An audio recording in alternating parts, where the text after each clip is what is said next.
female. Yeah, maybe. Why you have to have What's the in there name or female in something? it? Mama Monday is funny. Yeah, I like the man. F and M. Yeah, I feel like it needs. But they would, if we just said Manic Monday, they wouldn't know it for female Monday. Why not Mama Monday? Papa Monday, Papa Friday. Because everybody's not a mama. But they're acting like Mama. And then why not just say call it Manic Monday, but then just tell everybody. Oh, the girl said one Monday. One Monday. Oh, woman. I see what you mean. Yeah. Oh, that's a good That, one. I thought that was kind of cute. One Monday? One like one Monday. It sounds Throw good. in a W O in front of Monday.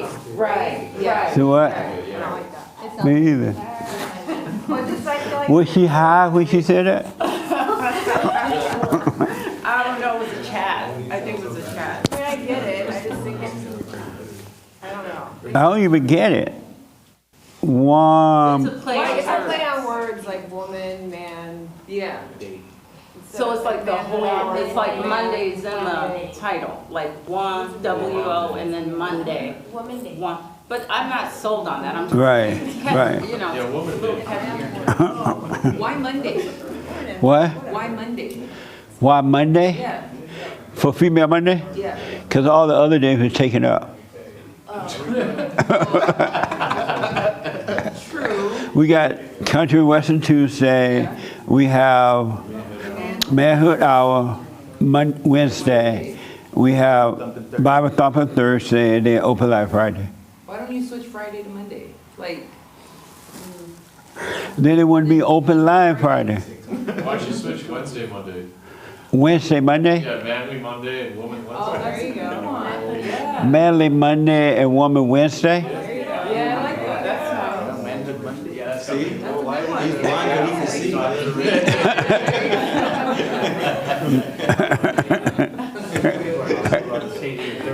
That's interesting. We love that. That's an interesting title. That is, I like that. I like that too, yeah. Manhood Monday. But for some reason, female Monday seemed to make sense to me. I told you I'm not afraid to negotiate. You're not, but you just did well. Amazing. What are we waiting for? We're just about to do the intro. Soon, like at the end of the show? 30 seconds. Amazing. You like female Monday? I don't see a difference. It's all the same every day. So but it's cool. You like the title female Monday? Yeah, it's cool. Oh, okay. I mean, it could probably be better, but I wouldn't have any something. How about you with the new bike? You like the female? You like? It's called a walker, not a bike. But I like that blind guy's, Have anyone tried to take your bike away from you? so far no. Oh, good. Tell them I hear music.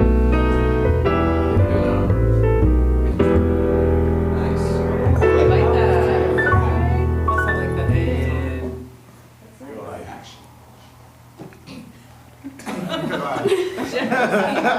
that. Good morning. Welcome to Fellowship. I'm Jesse Peterson. Thank you for being with us. You can go to the chat line on our YouTube channel, and whatever your questions, comments are about this meeting today, I can respond. Also, thank you for your support. Good morning, y'all, again. How's everybody? Amazing. Good. I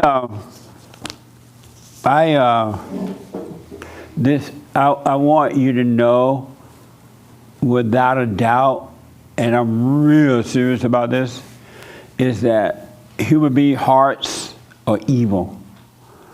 The human heart is evil, and it's evil to the core. And that's why we must be born again of the heart. We must forgive so that we can be forgiven, so that the heart can change. If the heart don't change, it's just going to get worse. Nothing else is going to change it. And this is family members, work members, government members, entertainment. It's in all human beings. must be born again of the heart. Some of the things that is happening in my country today is just pure evil. And human hearts live for thrills because it's evil. It literally lives for thrills, punishing themselves and punishing others. It's all for the thrill of it, because that's how evil operates, for thrill. So-called good feeling thrills or bad thrills. And if you doubt me, you can just watch yourself.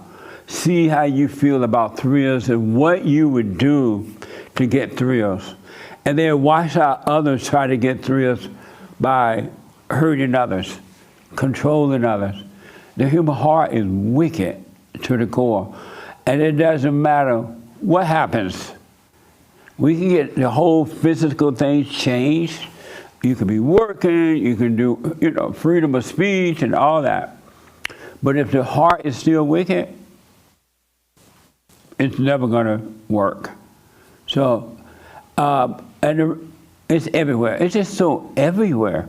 On my radio service, we did a thing called where, I've been saying for years now that white people are under attack, and I've been trying to encourage white Americans to speak up because they're not responsible at all for the troubles of anyone else.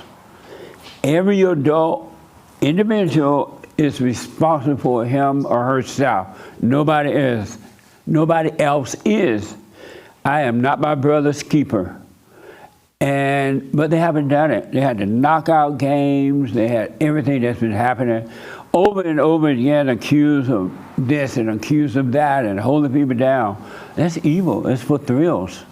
And it's to the point now it's out of control. I remember when there was a big thing about the school teaching white kids that they were evil, naturally evil because they were white, and nobody did anything about that. It just keeps getting worse. So I want my producer to explain this thing for you, and then I have more to say about it. Tell us the title of it and what it's about. It's called Race to Dinner, and it's where Race to Dinner. Yeah, race. Anybody ever heard of this? No. Oh, okay. A bunch of white females will host a dinner, and they'll pay to do it. They'll split it amongst the guests, $2,000 or $3,000 to host this dinner, and a black woman and a Indian American woman also attend the dinner. Supposed to be women of color. Right, and it's supposed to facilitate a discussion about race. And so over dinner they talk about race, and the women of color encourage the white women to talk about their experiences, how racist they are, and their experiences with being racist. And they want them to accept their racism. So during the discussion about race, they encourage them to accept their racist natures, their inherently racist natures. And so they have the discussion, and then at the end of the discussion, the two women of color ask the white women, how many of you are racist? Who in this room is a racist? Right.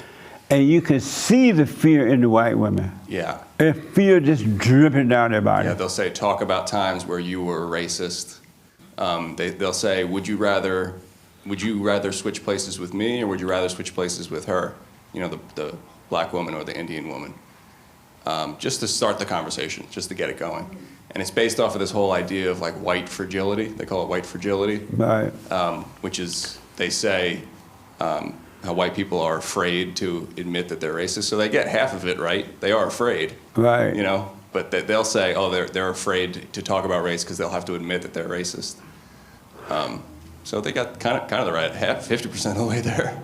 And so at the end of the discussion, they asked the white women to raise their hands if they're racist. And so the two women of color just kind of sit there looking at them. And you could see the fear in the white women, but you could also see the thrill in the women of color.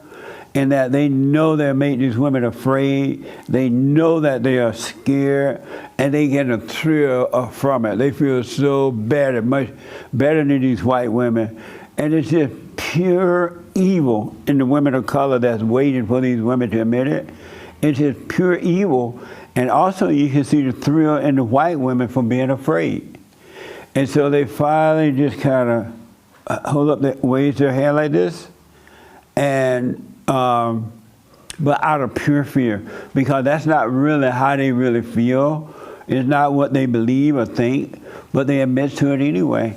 And then there was one white woman, this particular one I saw, we talked about, who she tried to raise her hand and she couldn't. She's like, I can't raise my hand for this. I'm not a racist. I can't raise. And they ostracized her. They went off on her like, I don't know if she cried, but then she cried. Well, a lot of them do. I don't know if that particular woman did, but Yeah. the whole thing's filmed. You know, they have tissues at the ready, and they have a crying room, you know, for the white Yeah. women who get upset. And a lot of them just get so confused that they get upset. And if they don't answer, if they don't say anything, that they could say silence is violence. Yeah. If you don't say anything, you're wrong too. So it's like you're. And the two women of color, they jumped on this woman and they were yelling at her and calling her all kind of names because she would not say that she was racist. And they were loving it because evil hearts love the weakness of other evil hearts, right? And so they were loving it. And so I thought about that and I'm like, wow, it has gotten to this. The white man has refused to speak up for himself. He's refused to speak up for his children. Now he's refused to speak up for his wife. And so the women have no protection. They have zero protection. Because if the head is afraid and those who are under the head, how will you be protected? If you're the head of the man is the head of the wife and his children, who are they supposed to get their protection from? So here's what I recommend to the white women. Is that you got to go to God on your own. You still go through your husband, but don't resent him for being weak and afraid. Well, afraid is weak. Don't resent him for being afraid, and that way, through him, you can still go to God on your own, and he will give you the power to endure what's happening in this world, because he will make you will be in the world, but your whole everything will change, and you will have no fear, and you will live in this world because it's going to get worse. As far as evil, the human heart is evil, and it's amazing that white men are so afraid that they're selling off their families, and the only thing they're afraid of being name called. They're afraid of losing something. And that's it. They're afraid somebody won't play with them. It's evil. And mark my word, it's going to get worse. Because once they're done with the white people, they're going to turn on each other and everybody else that disagree with them. The human heart must be born again of the Father. It must return to the Father. What do you think about that? Were you aware of that? In the plaid shirt. Sorry, what was the question again? What do you think about it? Were you aware of that? Had you heard about that before? All this white stuff? Yeah. No, I haven't. Now that you're hearing about it for the first time, what do you think about it? It's beyond crazy. I just can't even comprehend it. But now everybody's got to be politically correct, so... No, you don't have to be that. I mean, most people are now politically correct. It's only recently that people have become politically incorrect. So it's it's outrageous that, it's funny that this thing with race to dinner is all regarding women. I don't think it would happen if it was guys. Yes, it would. Race They toward could dinner get a with guys. room full of white men in the same condition and do the same thing to them. I don't know, four men and of whiteness and The two men white of man color. would be afraid to say that they are not racist. I guarantee you. They would be afraid. I mean, there would be probably physical fights if it was guys. No. They ain't gonna fight the man of color. Quote unquote. What do you think about that story? A man of color. A man of color? Had you heard about this before? No. You know, now you're hearing it for the first time. What do you think? I think it's sad that people are easily manipulated, you know, just to think how they want them, like the women of color wanted them to think. Because, you know, it's just sad. Like, if you're willing to change your views on that, then what else are you willing to, you know, change? Yeah. So, yeah, I don't agree with it. It's almost like a brainwashing thing. It's like when you go to the military, don't they brainwash you? They do like a psychological brain change thing on you. What? Like a reset. Yeah, like a reset. What do you think about that? I think it's ridiculous. I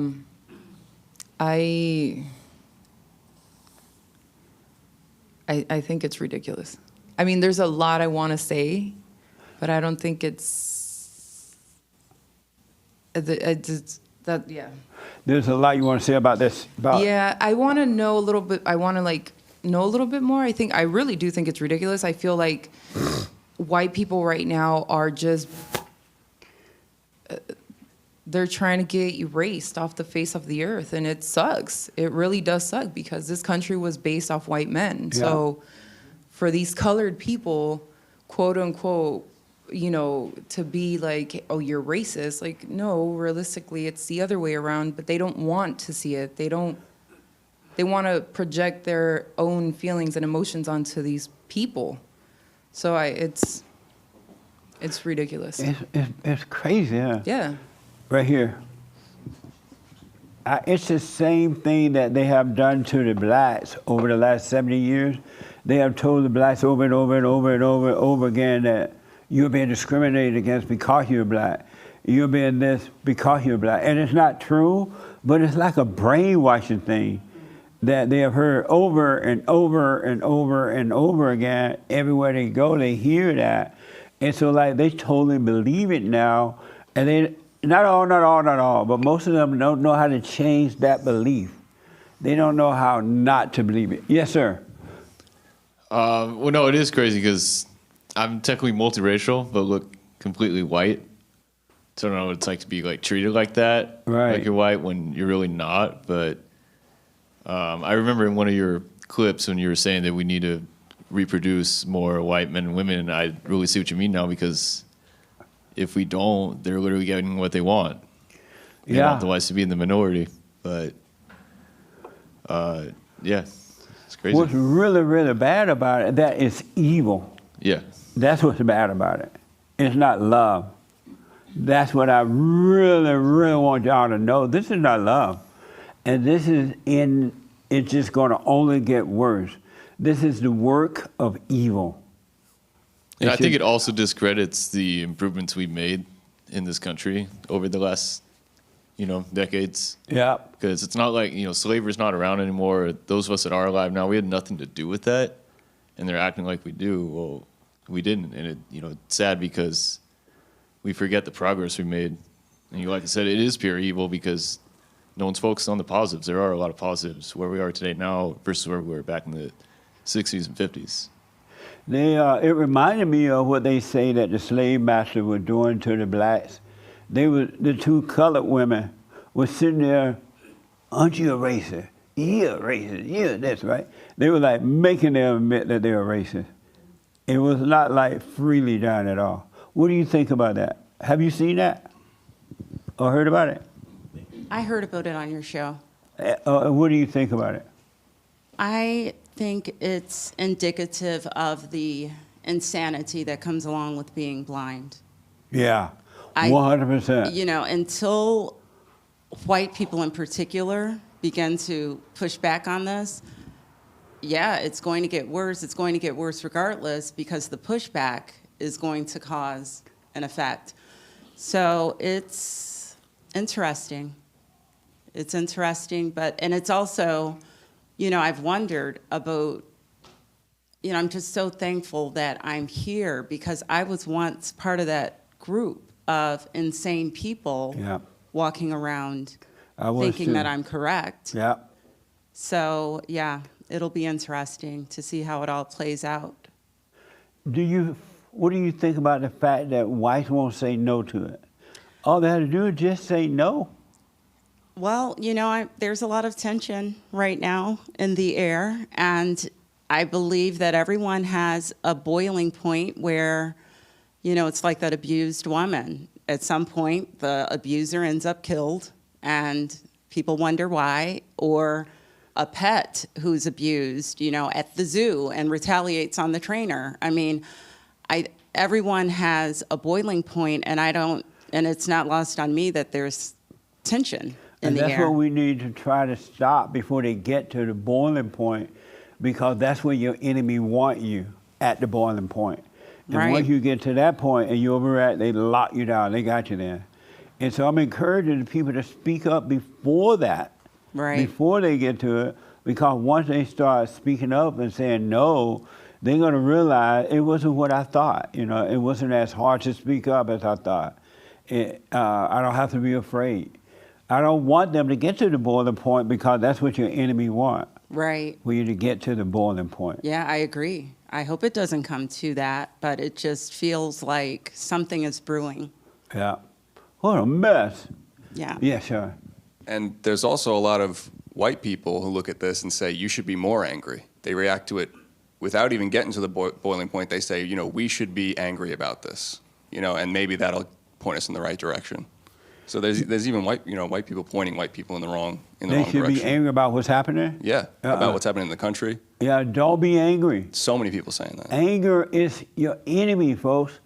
Anger is evil. Anyone that tell you that anger is good, they're telling you, I'm your enemy, and I am deceiving you. I'm working on the behalf of evil. I'm telling you anger is good. Anger is not good. It's not a normal nature to be in. What do you think about it? Were you aware of that? Somewhat. Oh, you heard about it before? Not what specifically the Oh, race okay. to dinner, but my personal experience, I'm around a lot of white people, and I don't get that. I don't get that they're afraid to stand up. But I think it is evil, like you said, but I also think that's why it's so important for people as an individual to practice staying aware and practice staying Yes. conscious, because you're more easily manipulated if you're not conscious about it. Absolutely. Stay present. And when you stay present, God is with you. You're one with the Father, and He will show you what's going on. You will see right through it. You will see through the game. Really, that is such a good point. Let me take this hand first, and then here. She's white. Take this white lady. Right here first, though. Yes, sir. I think this is a result of years and years and generational indoctrination that's been going on in American society. And now we're in a time where anybody can pick up a phone and post whatever they want to make an impact of some sort. Yeah. Like, I remember being a kid and going to school, and the black kids in my class would just complain. Always complain. Always complain. Never did their homework. There was always some nonsense they were complaining about. Right. And I never saw them take ownership. Whereas my white friends, they would go in, they would do school, go home, and just play sports, whatever. They would never complain. And I felt like the media, the cartoons that I used to watch, the movies I used to watch, it was always subtle hints to make you think white people are evil and they're out to get you. When I've never once been approached by a white person saying something negative about my race or whatever. But it was the thought in my That's a good head, point, man. because they planted a seed in me. They planted a seed. You get nervous? See a white person? Huh? I thought you wiping the sweat 'cause No. you get nervous. Growing up, I thought white people were brave, because the men used to fight for what they believed in. I remember they used to wear those all-white suits with the long hat. Those are soldiers. Remember they used to wear those outfits? White sheets with... And all you can see is the eyes, other eye. And they used to be brave. What happened to that bravery? They were not afraid to go to the moon. I know we like have a little fun with it, but it's evil, it's fear. Anyone that has anger has fear. And so all people, I want to encourage you to drop the anger so you can drop the fear. And to Black America, you need to stop being a part of the black thing. You need to stop being a part of the angry group. Because your problem, not white people, your problem, you must be born of the Father, return to the Father. All people have to do that, right? So it's not about white people. It's about returning to the Father. Black men and women, you must forgive your mothers. It's not white people. It's not about having material things or not having material things. It's about being born again of the fathers. And most black people don't realize their mothers have turned them away from their fathers. And that's why they have the anger and the fear and all that mess going on. Really, it's about that. Nothing else but that. What do you think about, she white? What do I think about? The fact that these white women go to dinner and allow these women of color to abuse them like that. Well, I mean, I think the whole racism conversation in general is just a government operation. And Is it what? is a government operation, and I think it's also evidence that Satan, has control of our mind until we see it any other way. The fact that they're putting it on television and organizing it is... Yeah. It makes sense to me because there's money, there's ratings, it pushes it just continues to push it further. And, people, and I'm not throwing a stone because I've been on the other side of the fence. I mean, Oh, you've done that to black people? No, I'm just saying, like, in terms of living unconsciously, I've lived like that, Yeah. So I've been easily, glitter, and I follow that, you know what I mean? Would you go into a room, call a room for dinner, and let some women of color tell you that you're a racist? No. Would you even go to that kind of dinner? No. And they pay to do it. It's not like Well, that's it's what I a mean. You free start dinner. putting money in the conversation. It's about and the money. It just tilts the floor, and it's a lost cause at that point. I mean, everybody has a price. You flash a little, golden carrot, people will do it. What a mess, huh? I know it is, yeah. Amazing. Yes, ma'am. I was just going to say, when you question, like, why do you think white people are not defending it? And I Remember when the white people used to wear those beautiful white suits with the long hat? It made me think And they about... would meet up and have a barn fire.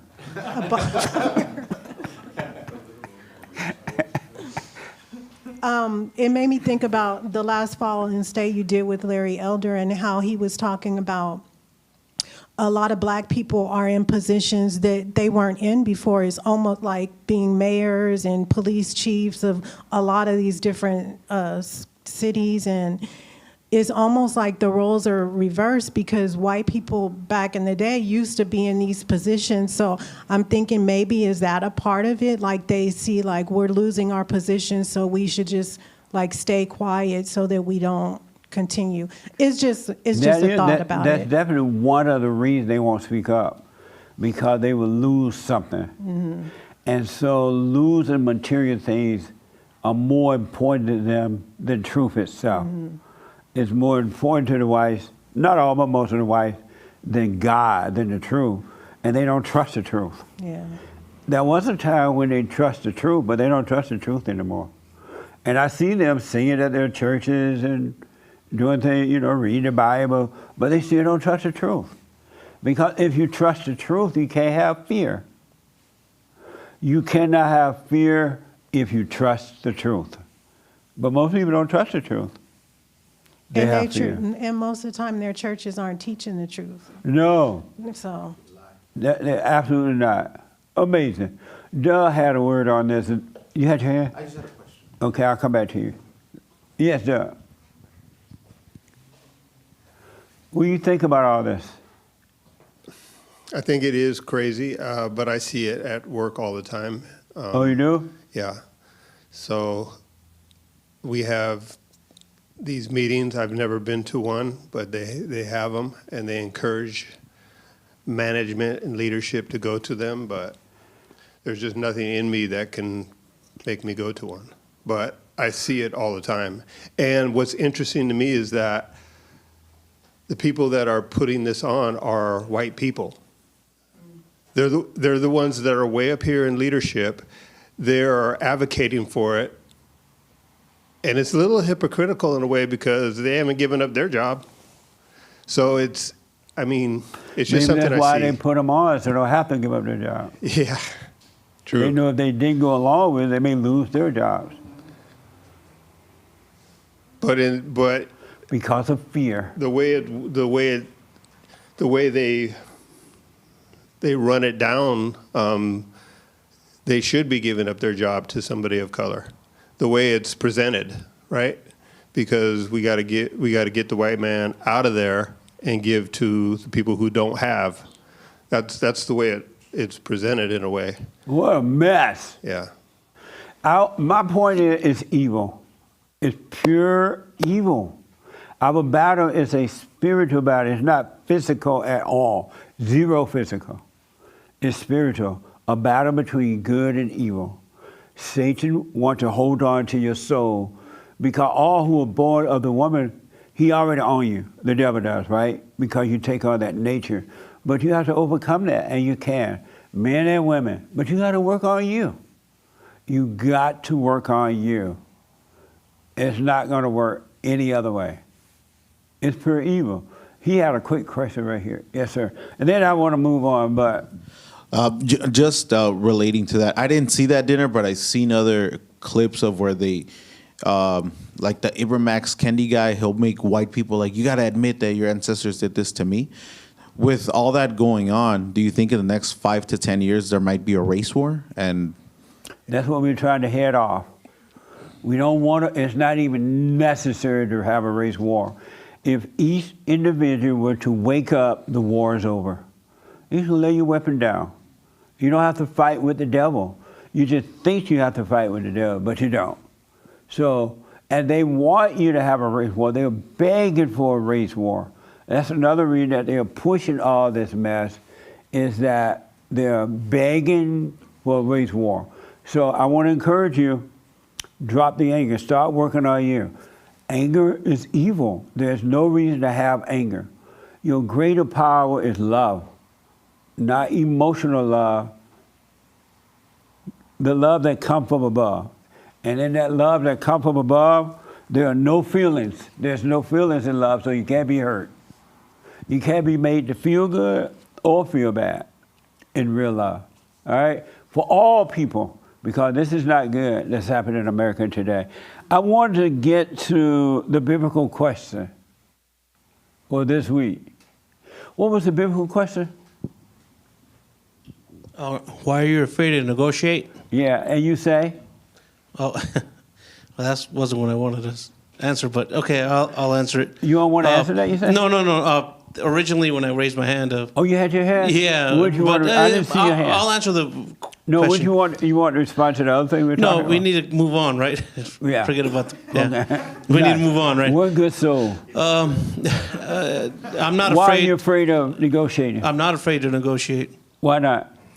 Because negotiating means, well, from a business perspective or spiritual perspective, how do you, what do you mean by? Why are you afraid of negotiating? Okay, so if someone's trying to screw me over or trying to kill me, should I try to talk them down from doing it, or like? Why are you afraid of negotiating? I'm not afraid. Oh, okay. And why not? From a business perspective, I'm not. And why not? Because, I mean, that's how business is. You know, I gave you a price, you give me one, you give me, okay, I give you one offer, you give me another offer. We go back and forth until we kind of reach a compromise. So, okay. Yeah. But spiritually, like, that's a whole different level.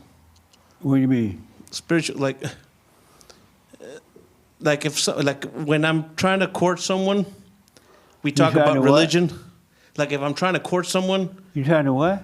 if I'm trying to court someone, a woman, a girl, Oh. or, you know, Oh, okay. someone, I gotta specify. Okay. You We talk about religion. Okay, so does she believe in religion? Do I believe in religion? Do I believe in God? Does she believe in God? We kind of go back and forth. So that's what you talk negotiating to- is. When you're trying to court, you're talking about God. No. When the topic of religion and God and belief in God Right. comes up, And you we go back and forth, right? You We're negotiate negotiating. with her? What? You negotiate with her then? Well, to me, negotiate is, So when you go back when and forth, you're saying until when we you were both reach dating- an agreement. So when you're saying when you're dating, you talk to the woman about God, so y'all negotiating spiritually? It's not that I talk to her about God. It's just the topic comes up. And so then one thing leads to another, and then we get into that And so topic. you're negotiating? You call We're that going back and forth. And do you call that negotiating? Yes. Oh, you do? Going back and forth until we both reach an agreement. And if we can't reach an agreement, then not just about religion, but about other things. Oh, okay. Yeah. All right. right. Yeah. Amazing. Yeah.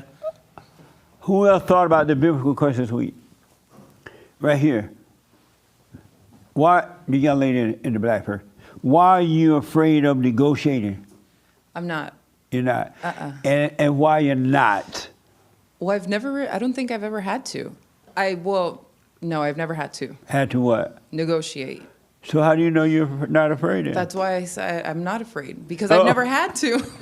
So your whole life you never had to negotiate? Well, I did. I worked one time at a sales place, and I gave everything for free. So I knew that. You did everything for free? Yeah. I'm not good at So negotiating. you So I just know gave for a everything fact. away? Yeah, I gave everything away because. Whoa. Yeah. Did So the boss know that? Yeah. Oh. Yeah. Were you working for the welfare office? No, I worked at T-Mobile. Don't And I say used the to name give- of the company. Oh, I'm sorry. Yeah. Well, I used to give things for free because I would feel bad. So I was like, oh, it's You okay. would feel bad? Yeah. And so you gave it away? Yeah. Because you were Well, I afraid mean, of I would give it. I wouldn't sell it at whole price or anything. I would just be like, it's okay. I'll help you out here. So I Whoa, know so for you a were fact I'm afraid of really negotiating. Yeah. That's why I know I would, if I ever had to negotiate anything, I know it's either hot, cold, black, white. There's no in between for me. So there's no Remember not negotiating. to hire her. That's why I don't work. Whoa. Yeah. So What are you afraid of? I don't think I'm afraid of anything. I mean, no, that's a lie. Yeah. I guess it depends on the situation. She just lied. I did. I guess it would just depend on the situation. I don't know. I can't, off the top of my head, I can't say I'm afraid of anything really. But you're afraid of, you give everything away. Yeah, So you don't have to negotiate. I didn't. But I never, I don't think I was afraid of negotiating at that point. I guess it would depend, because I mean, there'll be times where I would, depending on the situation, if I felt bad for the person, I would be like, oh, it's okay, I'll just deduct like 75% off. Or if I knew, that they were well off, I'd be like, oh, you're good, here, full price type of deal. But I've never been afraid to. Oh, a mess. Yeah. Man, you better watch. Are you afraid of negotiating? Why are you afraid? I'm afraid of negotiating because there's like a tremor inside of me that just, feels bad for the other person. Or it's really not negotiating with the other person, it's negotiating with myself. So for me growing up, my father was pretty weak in the way he is. He was terrible at negotiating, terrible in general about not only just business transactions, but just speaking up for himself. He would just oh, whatever, and he would like brush it off. That was his way of doing it. And then my mom was the opposite. She was an over-negotiator, very high, strong woman type of thing. And I No got such thing as a strong woman. right, but that's why I put in air quotes. Like there you go. So I got to see the weak man and a quote unquote strong woman. So that within me makes me feel, nervous when you're having a negotiation experience. Amazing. Why are you afraid of negotiating? Me? Uh-huh. I'm not afraid. Ooh. I haven't had to do it yet. You haven't had to? Nah. About anything? About anything, no. Do you ever have to negotiate with your parents? I mean, Like you may want to go to the game, but they want you to stay home, or you may want to come home at. yeah, You I've may had to want do to come that. home at 5. They say you need to be back at 4. yeah, I've done that. Like Yeah. that. And do you feel fear when you're negotiating with them about that? Those kinds of things? Not really. You don't feel anything? Nah. Oh, okay. Okay.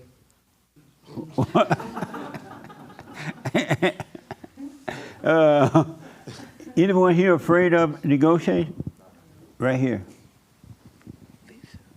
Why are you afraid of negotiating? It simply is just that I'll do whatever I can internally to avoid being told no, and that often means not even going for the negotiation because in my mind I already think they're going to tell me no, and I don't want to hear that. Speak up a little bit. I don't want to hear no, basically. And why not? Because I don't, essentially, if it boils down to it, I don't want to feel that disappointment. I don't want to be disappointed, so I just don't even negotiate. You don't want to feel the disappointment of not getting what you want? Yeah. Oh. Yeah, so I'll just avoid it altogether. You avoid negotiating? Because in my mind, I think they're going to already tell me no, and I don't want to feel that disappointment, so I just won't do it. And so how do you deal with it then? Just not negotiate at all? Right. Well, I'm thinking about You're physical. like, okay, you can have it. Yes. Well, I'm thinking about it, I guess, in trying to buy something, going to like swap meets or flea markets, stuff like that. Right. It is silly. Like, you should negotiate, especially if it's practical with your money. But even those things, I avoid it because I don't want to be told no. Really? Yeah. That's amazing. Interesting. The young lady in the white shirt, why are you afraid of negotiating? It depends on the situation, but I'm not always afraid. Are you afraid sometimes? Yeah. And when you're afraid of sometimes, what are you afraid of? I am afraid of the confrontation. The competition? The confrontation. Oh, the confrontation. Yeah. Meaning what? Meaning. Somebody kid playing rap music. Go ahead. Just meeting just the uncomfortableness. What does it feel like inside of you negotiating when you feel that way? I actually just had a negotiation the other day, and it actually went really well. I didn't get what I wanted, but I But got. it went well. You didn't get what you want? That's not well. Well- That's not going very well. Well, I realized that maybe what I wanted was, a certain outcome, but what I needed was to go through the negotiation and to face that. So in that sense, I feel like I won. And when you do feel fear of negotiating, what are you feeling on the inside? What's that feeling? What does it feel like? I mean, it just feels like nervousness. Okay. Yeah, Amazing. but then it just passes and it's over. Frankie, you had your hair? Huh? Did I see your hair? Yes. Why are you afraid of negotiating? I used to be afraid of the risk and the my own ego that I would be losing something because I'd be taking a chance. There's something that I wanted, there's something that I needed, and I had to speak up for myself. I had to request, this is what I want, and being afraid of losing that. Meaning not getting it? Yeah, being afraid of not getting it, not receiving it, that thing there. And it was really myself. Negotiation was all about me, not When wanting you something. were feeling the fear of not getting it, what did that feeling feel like? The best part for me is when I didn't have to have it and I didn't need it, And being that way, I can negotiate and walk away. What did the feeling feel like when you would be afraid of not getting it? Fear,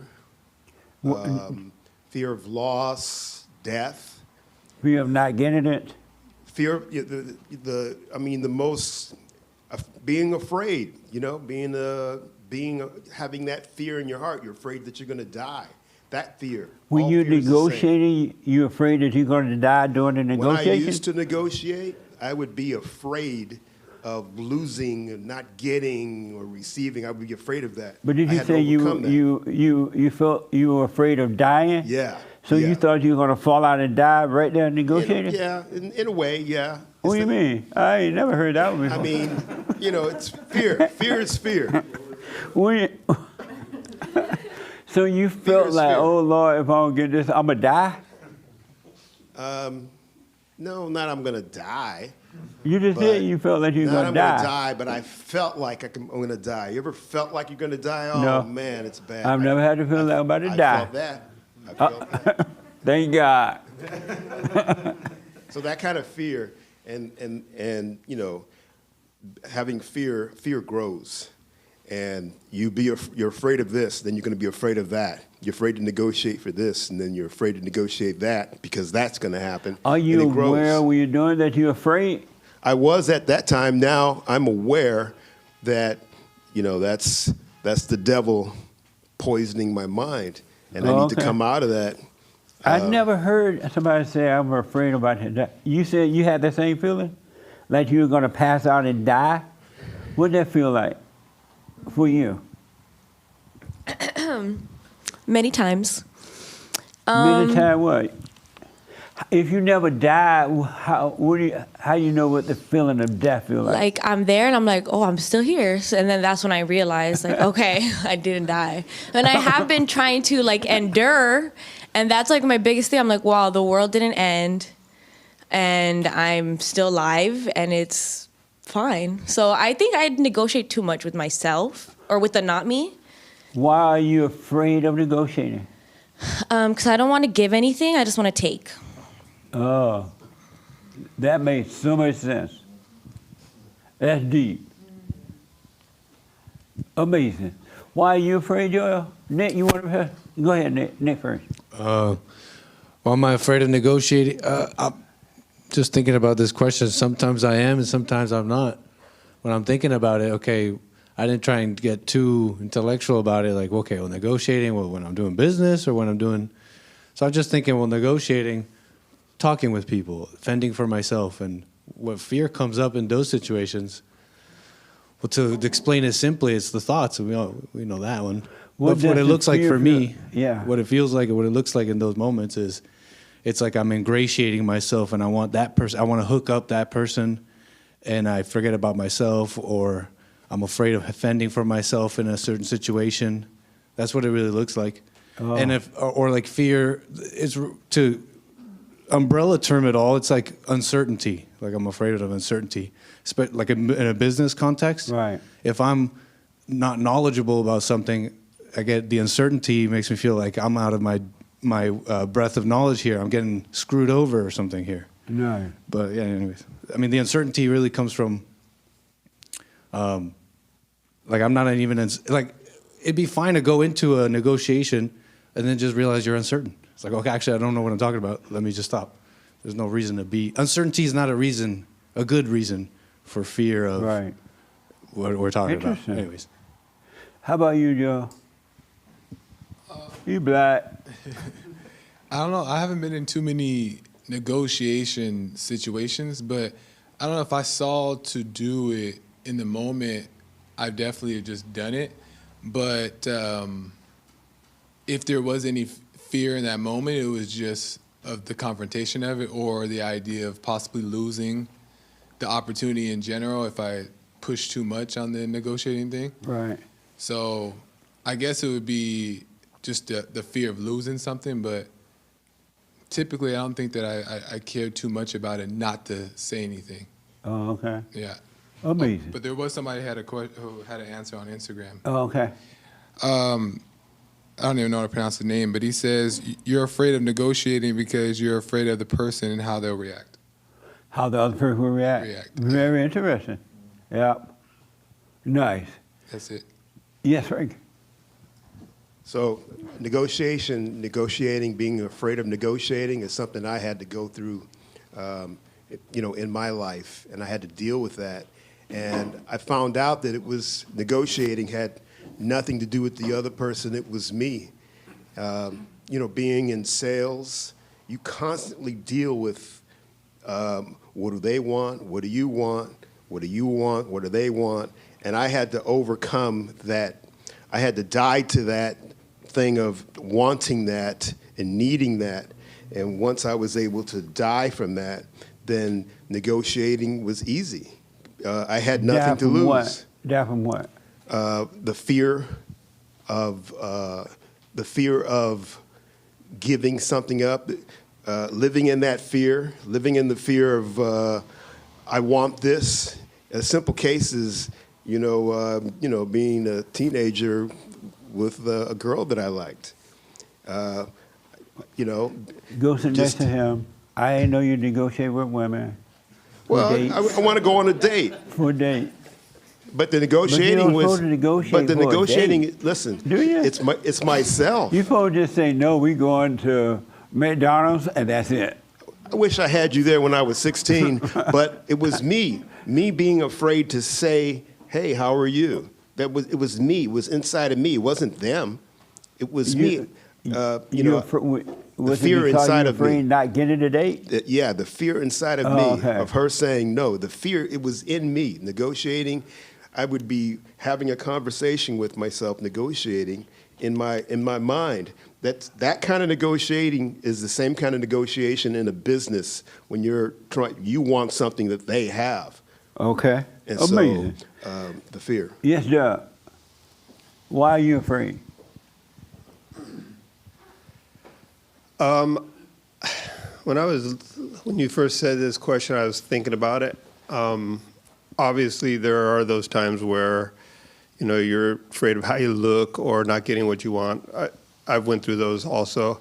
But I think the thing for me was that when I was a kid, I have 4 brothers and a sister, and we were told kind of young that, and you know how kids will ask you 200 times for what they want. And so we were told young that when I say no, that means no. So I think I lost that. Somewhere along the line, I lost that, and I don't know always how to negotiate. I do know that for sure, because, we would be in trouble. I would be in trouble if I went further than no means no at times. Were you born during Nancy Reagan days? Didn't Nancy Reagan start I think that? I was a Just say no? teenager when she was around. Huh? So your parents taught you to just say no? My parents didn't teach me to just say no. They said that when I say no, that's what that means. Oh, I There see. is no getting around that. No taking No any means further no. than that. Yeah. And that put fear in you, you think? Some possibly some sort of trauma, but it just it basically stopped. Like it stopped me, right? There's a wall there now. Right. And Wow. I never really learned how to negotiate. So a lot of times I don't know, in that situation, I don't always know what to say. Although I do know that with my job, because I work with 4 other managers, and sometimes we have to come together and make a decision, right? Right. And so we each kind of present our case. We each negotiate. And I've realized, at least on a small level, that all I need to do is present my case and let the chips fall where they may. And that's literally it. Ask for what I want, maybe even a little more of what I want, and that's it. And part of me had to learn how to not get upset about not getting what I want. Yeah. But I still say that there are times where I literally don't know my angle. I don't know the best angle I don't know the best way to respond. So a lot of times I don't have that negotiation. My skills are low. Amazing. Okay. Did you have your hand? Okay.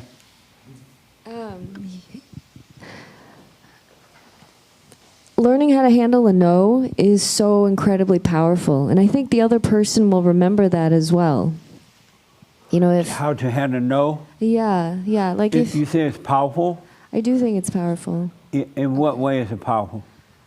I would say, like if you and I had a negotiation, and let's say the answer was no, if I threw a huge fit and just was crazy, I don't know if you would want to deal with me anymore. But if the interaction was just, you know, calm and good and still peaceful, there's still the, like the door is still open. Oh, okay. Amazing. Two more people, then I want to move on to the assignment for this week. And then Hake. Are you afraid? Why are you afraid of negotiating? You have those dolls. I know you ain't afraid, are you? Why are you afraid of negotiating? No, I'm not afraid of negotiating, but I do remember a time that I was afraid of negotiating. And why? And I didn't know why, but I felt the feelings, like I didn't want to, like, I'll just give an example. There was a time that I wanted to ask for a raise, and That's a good example. yeah, I felt like all trembly inside. I wouldn't compare it to like thinking I'm gonna die, but if you ever been known that you got in trouble as a kid and you was about to get a spanking and you have that fear inside, like, oh, you about to get it. That's how I felt. And it was weird because, and then I also thought maybe I looked at the person, my boss that I was gonna approach for a raise, as like being like above me. Like, you know, so in all those things, I would like have these thoughts, trying to pump myself up, like just go say it and then go analyze. I mean, try to think about what I'm gonna say and how I'm gonna say it. And then when I get to the point, I'm just a mess, like a noodle just falling all apart. So I do remember it, but I'm not, and I didn't know why then. I didn't know what was going on. I just knew that I felt all these feelings. I know why now because Satan was my daddy. But I'm not afraid to negotiate anymore. Amazing. Why are you afraid, Sean, of negotiating? I kind of I like what Francisco said. That you feel like dying? Yeah, I mean, more of just it feeds into the whole I want something, and I don't want to be like that. You know, it feeds into that I want something out of this. Oh, you're afraid because you feel like you want something from it? Yeah. But that's what negotiating is all about, wanting something. Right, but we're not supposed to be wanting of anything. But you don't know that yet. I mean, of course. Of course. That before you knew. I wouldn't say it if I didn't know. No, now you know, but before you knew. Why were you afraid of negotiating? Yeah, because of that reason. You wanted that. Yeah. Because it fed into that whole I want thing. And then you feel disappointed because at a certain point you wanted something, and then if you don't get it, you feel disappointed. So it feeds into that up and down. What does it feel like feel like you're about to die? It changes everything. Like everything becomes very clear. Will you feel like you're about to die? Yeah. Like fall out and die? Yeah. Like Have you ever died before? I've come close. To death? Yeah. What does death feel like? I remember somebody I knew about to die, and so I told the hospital, they were in a hospice, right? And so I told the hospice doctor, when this person is about to die, call me so I can hurry over here to see them die. Huh? You said that before. Yeah. And so they called me up and said, hey, rush over here, they about to die. And I was like, oh, okay. But I couldn't make it because I was busy. And by the time I finished doing what I was doing and I rushed over there, the person had died. And I wanted to be looking at them when they die. Because I wanted to see if I see anything come out of them, you know what I mean? I heard that when you die, it come out of your mouth. And I wanted to be looking at their mouth to see what come out. One time I was on Crenshaw, and a woman got hit by a car or something, and she was dying or dead, but they said she was dying. So I hurried up and parked my car. Honestly, and I ran over there, but before I got there, she was dead. I was like, Lord have mercy. So that's when I asked, what does it feel like to die? Because I never knew anyone that went close to death. And now every time something happens, you feel like you're going to die again. Yes, yes. Anybody ever want to see people die? What have you seen? What? What'd you say? Just you. Yes. Over on Twitter, somebody said, when we are afraid to negotiate, I guess it's a fear of confrontation. You think that if you're just nice to people, then they will treat you fairly. And if you stand up for yourself, they will punish you for it. Probably stems from parents who punish you for being assertive. Interesting. A little bit. So let me tell you how this became a biblical question. Yes, sir. I can remember as a young kid, I was really attracted to this lady. Oh, Lord, here we go again. Being attracted to her, I'm a mechanic, and I Oh, would yeah, do let me be a work, woman involved somewhere. and I would do work, and how it would hurt me is that I would be afraid of not charging or charging too cheap and doing it almost free. And then, every time I've done that, I look back at it now, how stupid I was, because all they did was they went to McDonald's and they didn't give me any money at all. I was kind of being played a fool. Doing it freely and cheaply, I degraded myself as a young man. Doing that work for free, and it was because I wanted something. Amazing. I wanted that. Okay. Do you want to saw your head again? Yeah. Oh, okay. Because I couldn't think of a negotiation situation throughout the week, and also I was thinking like, I know Jesse doesn't mean business. It has to be some kind of deep spiritual thing, and I couldn't make the connection. But what she said in the front and what they said on Instagram, it kind of reminded me of something, is that if you believe in the product or whatever it is, you believe in it, then there is no fear of negotiating. I think the fear only comes because you want something, not because you see it's what you need or what's the right thing to negotiate, and that you have, because it's not grounded in anything, you have doubt. So I think that's where the fear comes. It's not like a real, true, approach to negotiating. But if you see clearly what you want, you believe in the product, then you don't have any fear about it. Amazing. You have fear in negotiating? It's possible. You do have it? It's possible. Meaning As I pondered the question, I realized I've never had to negotiate anything because I grew up, all men, aside from my mom. So you just gave the store away too? So to speak. Well, not really. I didn't give the store away. The men in my life would negotiate. They would on my do it for you? behalf. Yeah, or So like my you've husband. never had to really negotiate? No. Amazing. In terms of if we're talking, because as Joel just said, I thought, well, he couldn't be talking about practical, so maybe spiritual. And I did think about the times I've negotiated with God. Like, God, if you give me X, Y, Z, I'll go to church every Sunday, whatever, And that's the only time. So from a spiritual perspective, I've negotiated. I've never had any fear of negotiating with God. From a practical point of view, I haven't had to negotiate because the men in my life have done it, and I really do think it's a man's job to do that.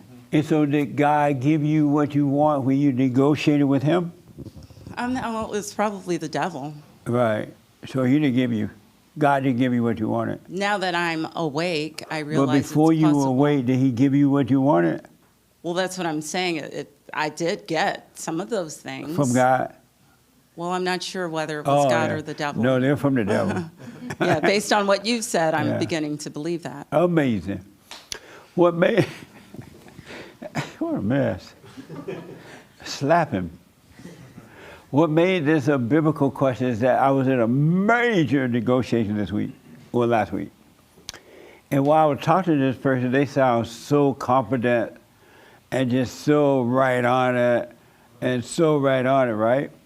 And so at the time of negotiating, I can hear the devil talking to me, and I can feel it in my stomach, right, that I was going to get what I wanted.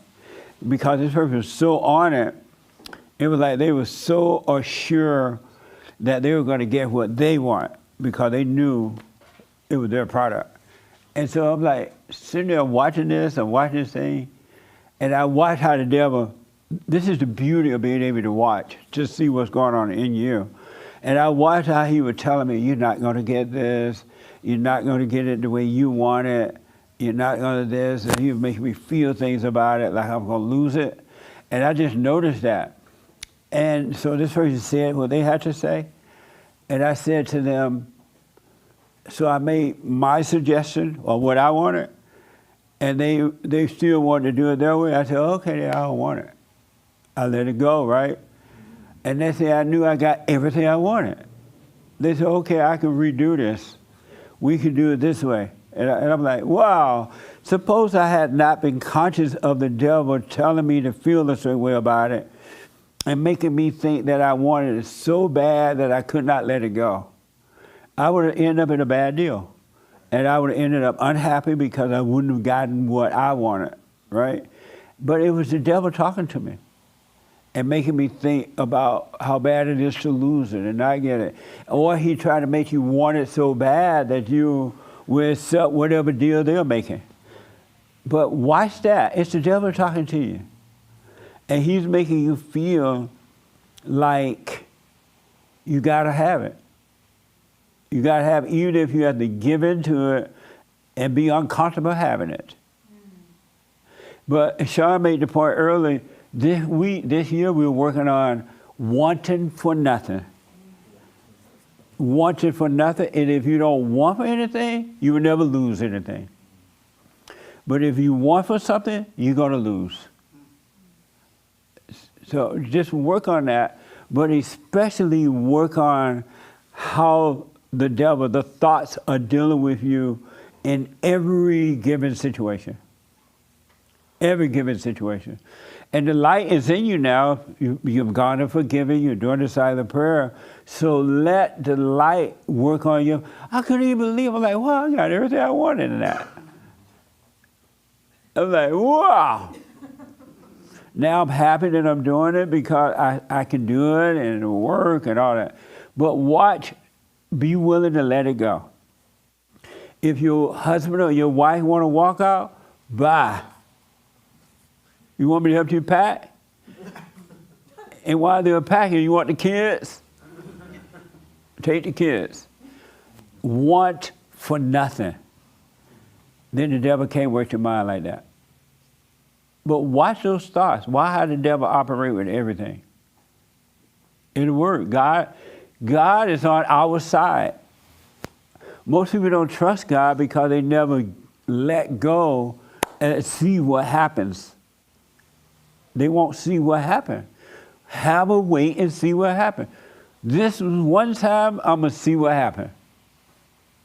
And you'll see the truth will step in, and it does work. But you don't have any idea how the truth works, so get away from that. You can't imagine how the truth works. You can't imagine how God works. You can't even speak as to how he works. Really. So just have a way to see about everything. That makes sense? Yes. But the mind is not going to want you to do that because the devil wants to control you. Let me take here first, over to Hassan, and then here. And then I want to get to the assignment for this week. Amazing. Yes, sir. Yeah, no, it just, that kind of reminds me of in the book, The Art of the Deal from Trump. He says a story about how there was a lot of money on the line, but this person kept calling him Donnie in the meeting. And he was like, hey, don't call me Donnie. And the guy kept just calling him Donnie, I think.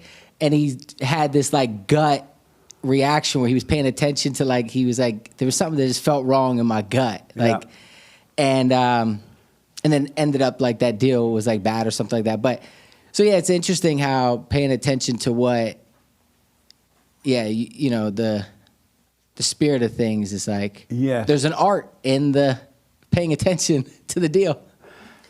Pay attention to what's happening with you, inside of you at all time, you'll be blown away. The devil's not, he'll lose authority over you if you pay attention to what's happening. He's trying to make you make a bad deal or the wrong deal or that deal. He's making you want for something that you really can let go of. It's not that important. So pay attention to the deceiver. He is the great deceiver. Yes, ma'am. Oh, I forgot. Here first and then here. So there is practical negotiation and spiritual negotiation. Practical, we should negotiate, right? Practically, when it comes to business. I don't know what you mean by spiritual negotiating. Like, for example, most people think, I'm 100% sure, that most people have this idea that, oh, well, I mean, I stole an apple when I was a kid, or I stole a candy bar when I was a kid. Okay, but this person murdered someone, so I shouldn't be punished as much as him. So would that be like kind of like negotiating with God? Like, don't punish me as much as that person. How many people believe there's spiritual negotiating? Only one honest one? What is spiritual negotiating? Well, that's... You had your hand, right? Yeah. Okay. That's kind of what I learned about, you explaining your negotiation story, because I was saying how I was afraid of negotiating because I didn't want to feed into that I want things, like the devil telling you that you really want something out of this situation. So, in other words, you can practically negotiate for things, but if in doing that you spiritually negotiate with the devil and say, yeah, well, maybe I do want this a little bit, that would be like a spiritual negotiation. Oh, okay. Like believing him when he says, yeah, you do want this. Okay. Right? In the course of a practical negotiation, you can also make the mistake of spiritually negotiating. So tell me what spiritual negotiating again? Believing him a little bit when he says, yeah, you do actually want this. Oh, I see. And you'll get into trouble that way. I got you. Doug had his hand for spiritual negotiation right there, and then in the black shirt, black sweater. Did you have your hand? Did I see you react? You believe there's spiritual negotiation? No, I reacted to him. Oh, slap him. I did. Oh, good. Yes, sir. You said you were going to go to her. Oh, okay. Yes. I feel like I've asked this question before, but even the biblical story about the husband who pursued his wife, I think her name was Gomer. Correct me if I'm wrong. It's a very unfortunate name, but what happened now?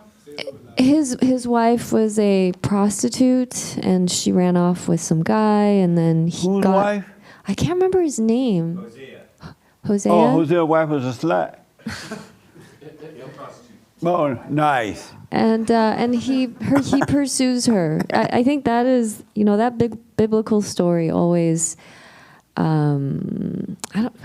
don't think confuses is the right word, because I do think it's a beautiful story of, the sanctity of marriage. Oh, that's what you're thinking about right now? Yeah. You're thinking about cheating on your husband? No, I'm thinking that some things are worth hanging on to, and that. Oh, so you think that he should have hung on to his slutty wife? Well, he did. He went after her? Yeah. Why? God commanded him to. Oh, God told him, go get your wife? I honestly don't remember the exact story. I'm about to look into that. Yeah. You know that story, Hate? Not clearly. I just know that. How do you think of that right now? God had him Because you said if your wife leaves, you should help her pack. Right. And I guess my question would be, unless God tell you to keep her. say that again? Huh? I'm sorry, say that again? That's right. If God tell you to keep her, then that's a different story. Okay. And how would you discern that? If he tell you, you would know it. It would be clear. You know what I mean? Because he's very clear about all things. Yeah, I agree. I would say most people would let her leave because of her past, right? The fact that she was a prostitute. And yet, I do think it's beautiful that God commands Hosea to go after her. Actually, I don't remember the exact story, so I shouldn't say that. So, if she was a prostitute, but she's overcoming that, that's no reason to judge her anyway. well, I think she ran off with another guy. Oh, she left him. Let me look into that so I can't really communicate about it. Yeah, Because I okay. understand the story. Thank you. Yesterday, what's that about? I mean, I just know that God told the prophet Hosea to keep taking her back no matter, I mean, as many times as she cheated on him. So every time she leave, bring her back home? I don't know if he went out and got her. I mean, let her don't come remember that back. part. But yeah. And why? It was, as I recall, I think it was a symbol of how God was treating Israel, because Israel was adulterous towards God, and he was, and Hosea was a picture of that. Oh, so he With kept his marriage. to forgive her no matter what. Yeah. Oh, I got you. All right. Well, I'm gonna look into that so I can respond better. Yes. Did you had some more? No. Yeah. No. Go ahead. I do remember that at the end, like, he goes and gets her. What? But Hosea goes and gets Gomer. And Never then, asked a black man if he remember. Huh? I mean, you have a pretty good memory. You're a sharp guy. But he does tell her, like, I'm not going to have any physical relations with you for X amount of days. But he does go and, like, physically get her. Oh, okay. Well, let me look into that more so I can be clear. Yes, it's about the spiritual negotiation. Did you have your hand? It's about not wanting for anything. Oh, okay. And I guess it's about what I realize about myself about when I want for something. It takes on a whole other life. Yeah. It ain't freedom at all. It's you want for something, you don't get it, and it just makes a big. You make decisions based off of it. You do this because of that. It's just the weirdest rabbit hole. It's just a mess. I noticed that about me. It's abnormal. Yeah. It's totally abnormal to want for anything. Yes. And then y'all keep your hand down. Yes. There's no such thing as spiritual negotiating. Negotiating is only when you're dealing with the situation. Either you're listening to the devil and he's telling you you need this and you want that, or you're afraid of this. Why you say there's no such thing as spiritual negotiation? Well, if you know that you don't need anything and God is taking care of you, who are you negotiating with? Why do you say there's no such thing as spiritual negotiating? There's no making deals with God. I used to make deals with God. Yeah. Oh, okay. I used to make deals with God, and I used to make promises. Every year I would make deals. Okay. And it's foolishness. What do you say to that, Sean? Right on. I hear you. But you said there was spiritual negotiating. And I am wrong. Amazing. Don't be scared. This is not one of those KKK meetings where the people of color trying to make you say what they want you to say. There is no such thing as spiritual negotiating. And for one reason and one reason only, there's no you to negotiate. If there's no you, how you going to negotiate? There's no you. Negotiate with terrorists. There's no you. All right? Remember, there's no you. There's no you. I got to get to the assignment. The young lady way in the back, what was the assignment for this week?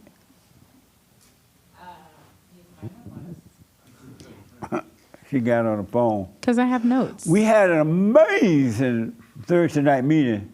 It was on fire. The ladies were on, all of them was on fire. Y'all stay with it, ladies.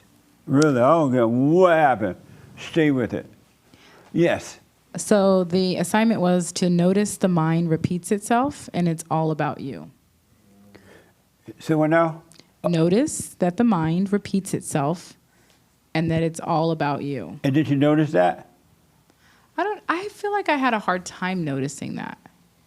I feel like, and maybe I was trying to put myself in a place that I wasn't, but I was like, I've done so much work on myself. Like, maybe that's not true for me. Like, no, I think I'm overcoming that, so.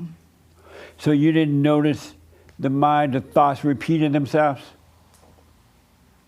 I mean, they may have had the same theme, but they didn't necessarily repeat themselves. And when you say may not have the same thing, what do you mean by that? Like they would go into a certain period of the past, or they would go to a certain moment, or they always just kept reminding me about something. So there was a certain theme, but they weren't the exact same thought. But that's what I mean by repeating itself. So it's the same theme? It's the same thing. Okay. Because let's say you're in a relationship, Mhm. and all of a sudden the guy's not a good guy. Mm-hmm. And they start telling you, this is a bad guy. He's not a good husband, blah, blah, blah, right? Dump him. And then they tell you, take this man, this is a good one. And then that won't work out either, and start the same thing over again. Mm. And it would tell you, this is a bad guy, this is a good one. Mm-hmm. And then it'll make you think about the past with the first one and the second one. And then it'll make you think that this is a new one, it's gonna work. And then once you get that one, same thing start over again. Then they'll tell you, oh, it'll be better later, the future will be better. And you try to make that work, then it'll remind you how the other ones didn't work. And then it'll tell you that it's just, the situation may be a little different, but it's the same thing. It just repeats itself over and over again. And that's why all human beings that listen to it end up in the same situation every time. There's nothing new in thoughts. It's just rotating in jail, giving you the same thing, repeat itself over and over again. And if you notice, most human beings do the same thing over and over and over again. And you ask, well, why did you do that this time? I don't know. And they know that they already have done that before, but they end up doing it again because they listen to the thoughts. Okay. What do you think about that? I'm sure I do it. I'm sure. Yeah. I remember the person that walked in this church, quote unquote. But it's a church. I'm not trying to be funny. But I was, so I'm sorry. Here. Anybody else do the assignment this week? You say what now? Yeah, watching the thought repeat itself. Did you do that? Yeah, and then it's crazy how Give me much. an example. What happens? Like I'll tell myself, you know what? I'm gonna do this, this, and this, and then I don't get it done today. I repeat it the next day. Dude, you have to do this, this, and this, and it doesn't get done. And then it's until I stop thinking about it and I just start doing that. The ball just starts moving forward. Yeah. And it's funny because I'll tell myself like, dude, don't get drunk today. And I'm repeating that all day, and then boom, it's 10 o'clock and I'm drunk because I've been thinking about like just don't drink, and somebody offers a beer, and then I just keep going. Right. Yeah. So, and I've noticed like if I don't think about it, it doesn't bug me. Like I'll just go to the fridge, I was like, oh, a beer, and then I'll just grab it, and that'll be it. Yeah. That'll be the only beer I'll have, and I don't have to be worrying about like, oh, I'm gonna get drunk, I'm gonna get this, I'm gonna do that, and when the minute that I stop listening to the thoughts, they're not a problem. They're only a problem when I keep playing them over and over. Yes, ma'am. You say you did it, right? Yes. Okay. So what is the question, though, exactly? Watch how the thoughts repeat themselves. Okay. So Yes, I noticed that that was the case throughout the week, and I think that that's the enemy's part of his plot, is to cause us to be narcissistic and think about ourselves. But on the other hand, as I was going through that, I thought about how those moments were an opportunity for me to pivot back to the present, which is what I would do when I caught it, and that made all the difference. Okay. Amazing. Did you do the assignment, Ellie? On and off, not. On and off? Yeah. Meaning what? I would remember, and then I would pay attention, and then I would forget, and I wouldn't. But I did notice, though, that you already said it, but it repeats itself in the sense that I do the same things every day. In the morning, I'll have the same type of thoughts every day. I'll think about what I'm going to do in the morning. And my morning routine, quote unquote, is still the same. And it's the same thing pretty much Monday through Friday. And it's cyclically the same exact thing over and over again. Yeah. Like amazing. I call it a routine, but it really is just me routinely thinking about the same things throughout the day. Okay, let me do this, and then I got to wind this down. The young lady in the white shirt and the young man in the plaid shirt want to respond to this. So far, what have you learned or realized about yourself that you didn't know before?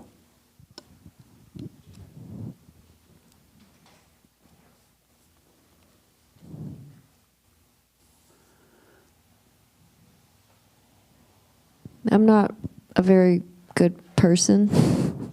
You're not? No. Yeah. And what is it like discovering that?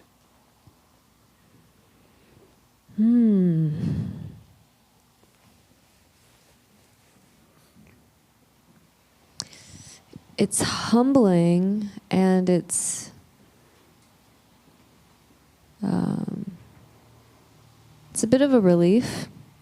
To see that you're no good? Yeah. And so it feels good to know you're no good?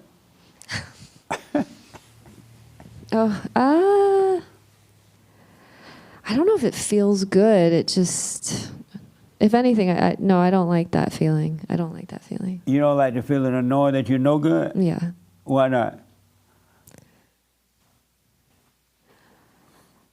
Oh, gosh. I don't mean to make it sound so black and white and so binary, but then I just assume, like, oh, I'm just evil or terrible. And that doesn't, I don't know how else to say it, but it doesn't inspire. Like, it doesn't feel hopeful. It doesn't inspire you to know that you're evil and terrible? I'll say that it doesn't make me feel hopeful. Hopeful for what? To change. To change? Yeah. Why not?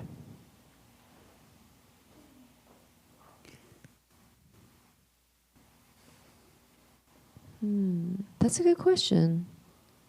That's a good question. I guess if someone were to say to a child, like, you're so stupid, you're dumb, and you know, and you're terrible, I don't know if the child would feel inspired to be smart and to be better. But you're an adult now. True. Yes, that's true. I supposedly I'm an adult. Supposedly, you might not be one. I don't know. Maybe my immature side wants to be a child of God. A child of what? Of God. A child of God. Amazing. Well, I want you to know you're no good. There's nothing good in you. Amazing. Sorry to kill your inspiration. There's not one human being on this earth that's good. Nobody's good. Human being hearts are evil. So either your heart's been changed to good or it's still evil, you're no good. And yet it's not you. Do you think that that's, bless you, do you think that's between God and I, though? Between you and God, what? Like, if I'm good or not? No, if you think you're good, that's between you and the devil. So, okay, wait. Sorry. And if you know you're no good, that's between you and God. I see. Because when you can see that you're no good, that's when the change, you go from the abnormal to the normal. From evil nature to God's nature, which is good. That makes sense? But as long as you think that you are good, Satan will always be your God, and you'll be no good. And you have to lie to yourself to try to make yourself feel good. Isn't that amazing? Amazing. My brain is Amazing. processing. So what? I'm processing all of this. Right on. Yeah, thank you. What have you learned about yourself that you didn't know before? What have I learned about myself that I didn't know before? Yeah. What have I learned that I didn't know before? I've learned that I'm stronger than I thought. Then, I've gone through so much in the last, 8 months with my injuries that I've progressed to this level, and I actually am stronger than I thought. And, You're stronger in what way?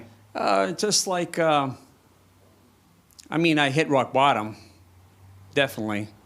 And physically, mentally, physically, that nursing home was a piece of crap. And I survived, and I'm moving forward. And I'm shocked at how much progress I'm making.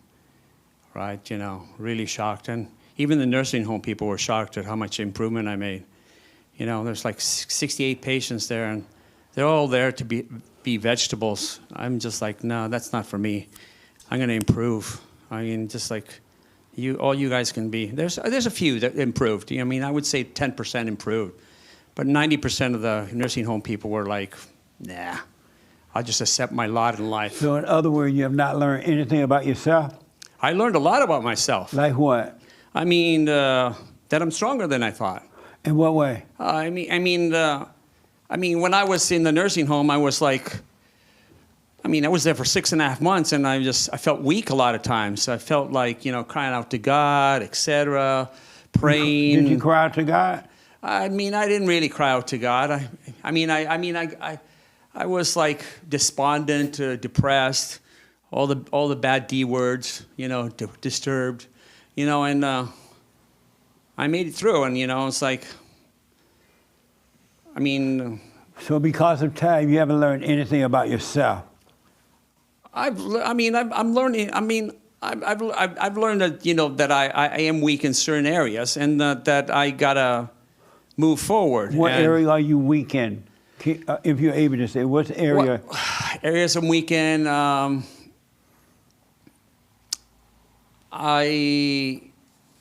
Areas of health, especially, and I was trying to take care of business in the last 6 to 8 months, and I had roadblocks, and it just drove me insane. Nurses, doctors, the nursing home, certified. So what have you, last time I did, I got to end it. What have you learned about yourself this year so far? That I'm moving forward. In what way? I'm starting a new diet. I'm starting the carnivore diet. It's helping me a lot. I'm sleeping better because of that diet. And so you haven't learned anything about yourself? I've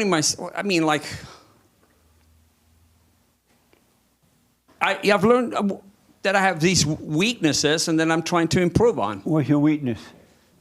Health is one of them. The mental thing is another one. You're getting close.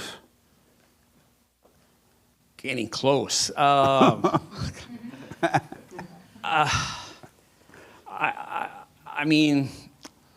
not going to be in this walker past July. And so what have you realized about yourself, understood about yourself mentally? Mentally, that I used to be quite weak before, in quote, beta, and I'm less beta and... Give me an example mentally how you're not beta, less beta. Indecisive, lacking confidence, not knowing my path, not pursuing my passions, getting rid of negative people in my life, like people that I don't trust. Before I would be okay, that's fine. Now it's like, hey, I don't trust you, get the heck out of my life. Okay. Right? No, I got it. Let me go to the man next to you, and then the young lady, and then we got to end it. What have you realized about yourself this year so far? Because this is a tough year. We're going through pain. What have you realized about yourself this year? I haven't realized anything yet so far. I don't think so. Oh, okay. I can't, you know. All right.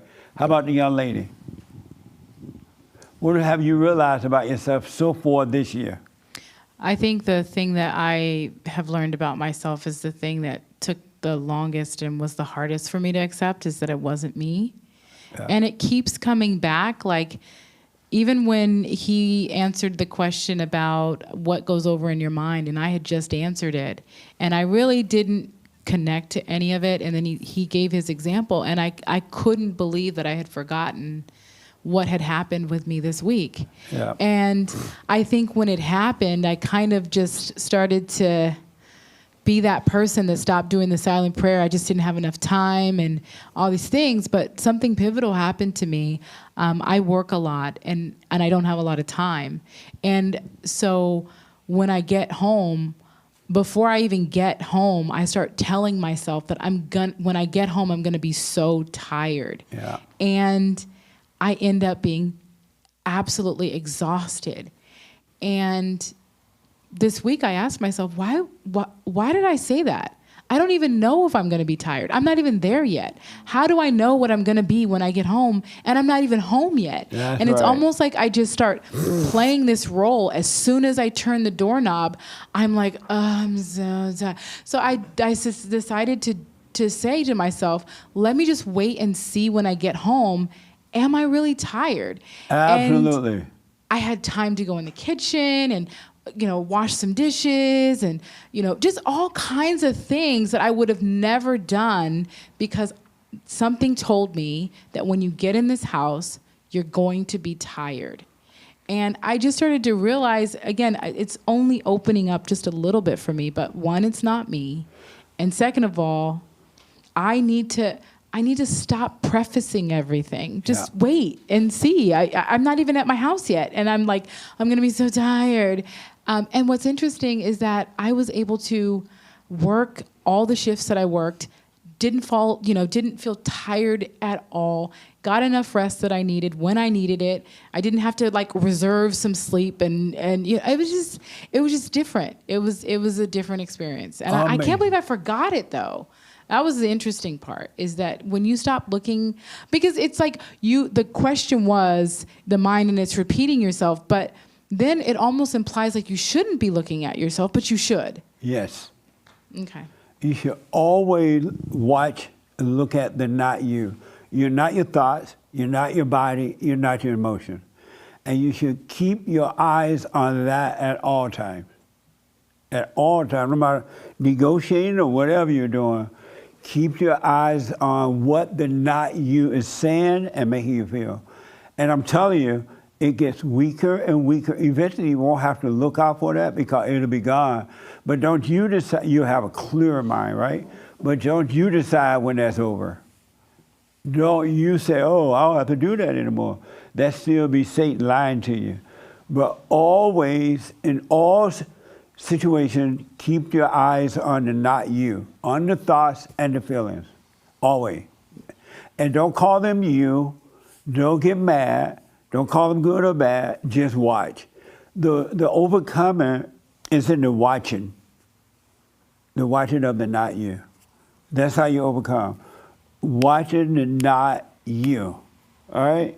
So stay with that. We're gonna work on that this year. All right, amazing. What's the new biblical question, James?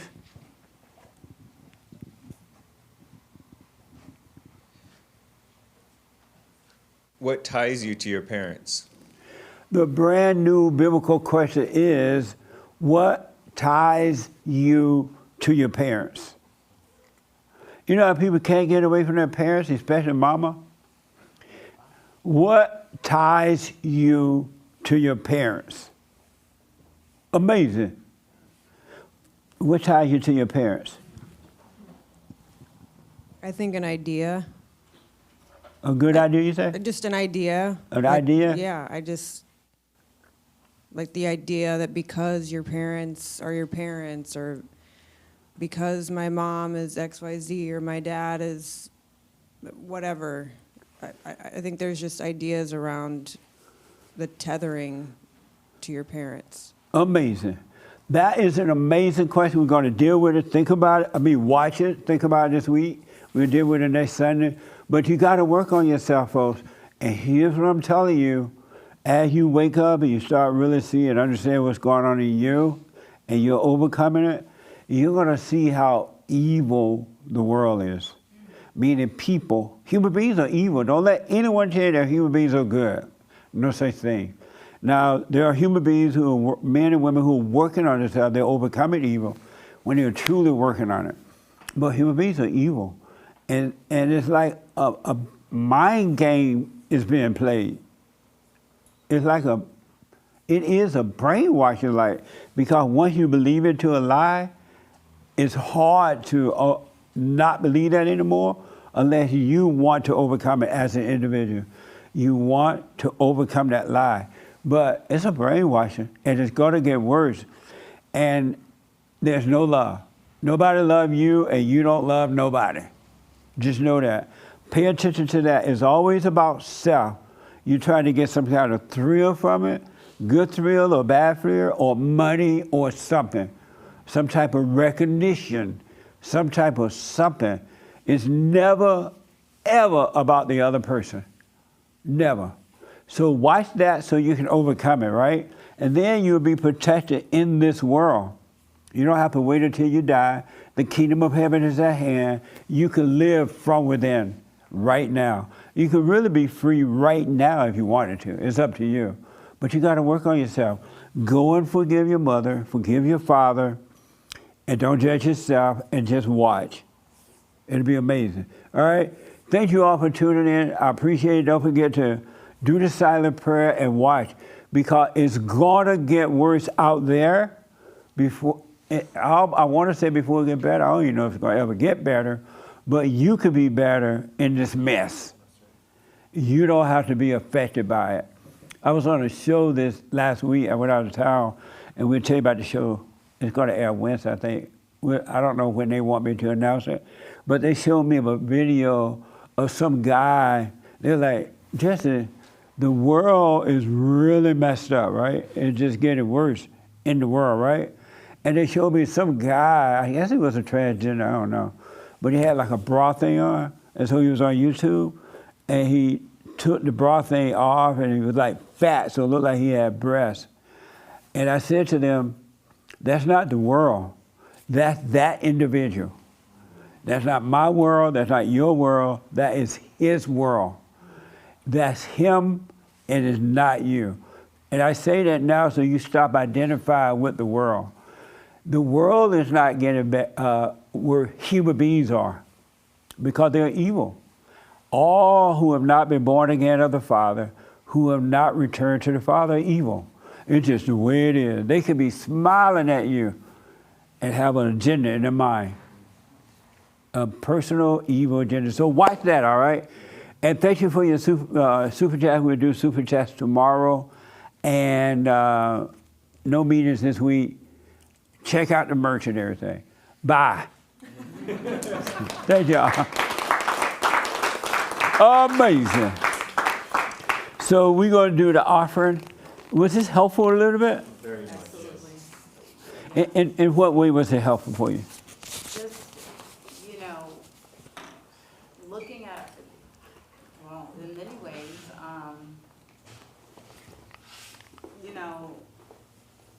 well, wait a minute, let me get my Yeah. thoughts.